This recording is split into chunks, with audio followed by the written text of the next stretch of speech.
Yo, what is going on, you guys? Welcome back to a brand new video. In today's video, I'm going to be showing what you are going to need to make Hard Lotus Black Heart farmers. Now, this video is mainly made for more endgame, but this can be very useful for early to mid game as well. I feel like a lot of people are always questioning, what stat do I need? What star force do I need? How many nodes am I going to need? And in today's video, we're going to be going over all of that. Now, first things first, when it comes to making a black heart farmer, picking the right character is very important. Of course, play the classes that you find most enjoyable for black heart farmers, but it is very crucial to pick a character that performs well inside this boss. What you're looking for are characters with good movement, good survivability, high damage uptime, easy to play, and just are overall overpowered. Classes that I personally recommend as a black heart farmer are Shadower, Nightwalker, Hero, Pathfinder, Night Lord, Wind Archer, Buccaneer. All of these classes are absolutely amazing. There are plenty more classes that you can go with, but those are just a few that I have experience with. But now that we have the character picked, what is the gear going to look like and how are we going to get there? Now, what I'm showing on the screen right now is the gear that I use on my Pathfinder. It can be even less than this, but the overall video is going to show you what you need to have a 15 to 20-minute Hard Lotus run. As you can see, the gear is nothing special. It is 20-star CRAs and 20-star Apsos,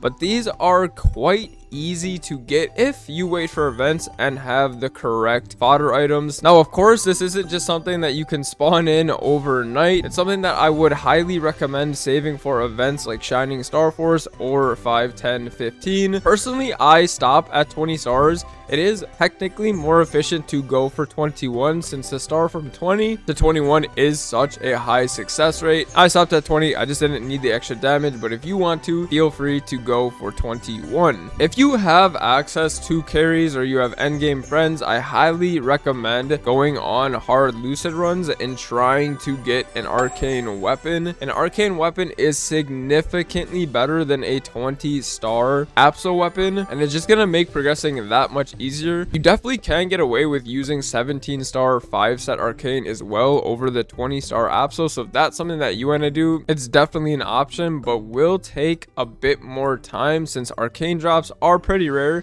and to buy them from the shop is a little bit expensive and can take a while as well. But if you're in it for the long haul, I definitely recommend getting an arcane weapon 100%. Now, moving off of gear, let's talk about the arcane force real quick. This is actually very important, and it serves more of a purpose than just the raw stat that it gives. Now, this does give you quite a bit of damage, but it's also so good for leveling up your mules to 235 to begin with. The dailies give so much EXP, and now symbols are easier than ever to acquire. You get 20 symbols per day from each daily, so it takes around a week and a half to get level 8 arcane symbols, which is very useful for an H Lotus mule. Highly recommend doing dailies on characters that you want to make into a black heart farmer. And once you get the symbols to around level 8 or 9, I would just stop. I really wouldn't greed levels and just make this part of your daily routine. It's definitely very mundane and it gets very repetitive. Once you get to a spot that you feel comfortable with, I would just move on to the next character. Now let's talk about the nodes real quick. The nodes are probably the biggest thing to think about when making a black heart farmer, or if there's anyone watching this video that just wants to kill Hard Lotus for the first time or is wondering what gear, nodes, and stat you have to be at. This is what my V matrix looks like. I have maxed all the nodes, which I know is not accessible to a lot of players, but if you're making a black heart farmer, I'm assuming that you are at the end game anyway and you do have leftover nodes. So if you're able to, just max out anything and everything you can on these characters. It's going to make your experience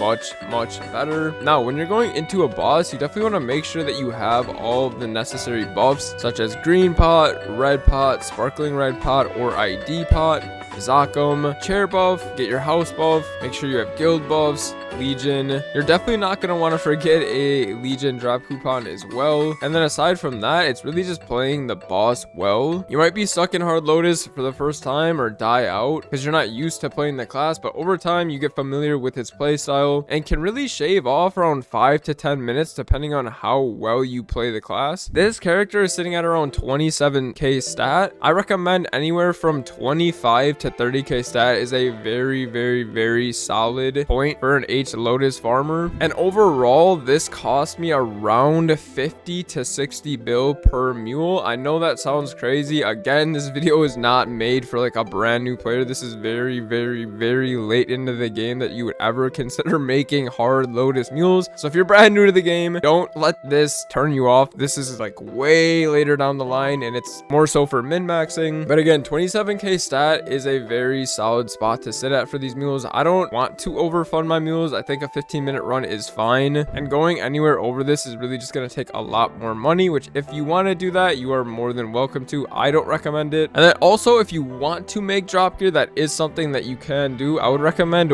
waiting for a tier up event, which we just had, but if there aren't any in the near future, I would just get them to legendary and get one line drop on each of them. I sit at around 200% drop when I break the box, but that's just what I do. I currently have 7 Blackheart farmers right now. On average, I think you can keep 100% uptime on a Blackheart if you are farming on 8 Blackheart farmers, which again, I know is a lot, but this is just something to think about if you are at the end game and you want to start a new side project. These characters are fun to do and it does create a new sense of progression. Anyways, I hope you guys enjoyed today's video. Let me know your thoughts on Blackheart farmers. Do you have any? What classes do you play? What classes would you recommend? Other than that, hope you guys have a fantastic rest of your day. I'll see you guys in the next one.